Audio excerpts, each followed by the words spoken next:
L'état de stress post-traumatique complexe, c'est un peu différent parce que c'est évidemment les gens qui souffrent d'état de stress post-traumatique complexe ont souffert d'état de stress post-traumatique. La définition de l'état de stress post-traumatique complexe, donc c'est la personne peut développer un état de stress post-traumatique complexe après l'exposition à un stresseur de nature extrême ou prolongée et pour lesquels s'échapper est difficile ou impossible. La proposition donne des exemples concrets de ce genre de situation, des tortures, de l'esclavage, des campagnes génocidaires. Donc voilà, pour les publics migrants, hein, ça c'est toujours vérifier ça. Des violences domestiques prolongées, des violences sexuelles, physiques répétées pendant l'enfance. Alors moi, ce que je dis aux patients, c'est si vous avez été victime en fait très tôt de d'expériences émotionnellement adverses dans lesquelles vous vous êtes senti impuissant, où vous n'avez pas pu vous échapper et commis par des personnes en situation d'autorité et qui étaient censées vous protéger et chez qui il y a un lien affectif, alors là déjà on peut se poser la question de la présence d'un possible état de stress post-traumatique complexe. Les principaux symptômes de l'état de stress post-traumatique complexe.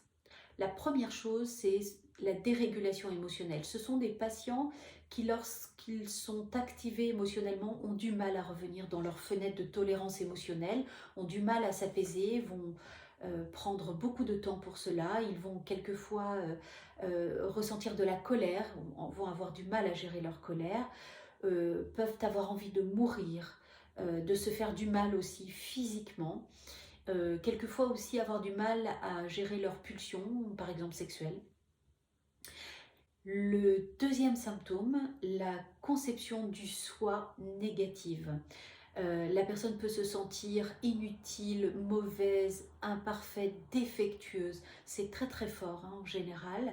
La personne se sent très pessimiste, désespérée, a peu d'espoir, voire pas d'espoir quant à son avenir. Elle se sent extrêmement préoccupée à l'idée de se venger ou bien elle va avoir tendance à quelquefois idéaliser son agresseur. Voilà, notamment quand c'est des parents, des proches. Cette personne peut avoir des douleurs, souffrir de douleurs. Elle peut dire des douleurs aux épaules, des douleurs de dos, des céphalées, toutes sortes de douleurs chroniques. Se sentir fatiguée tout le temps, avoir du mal pour se concentrer, avoir du mal à mémoriser. Elle peut aussi avoir une perturbation relationnelle, avoir du mal à se sentir connectée aux autres, elle peut se sentir distante, peu proche, pas proche d'une relation.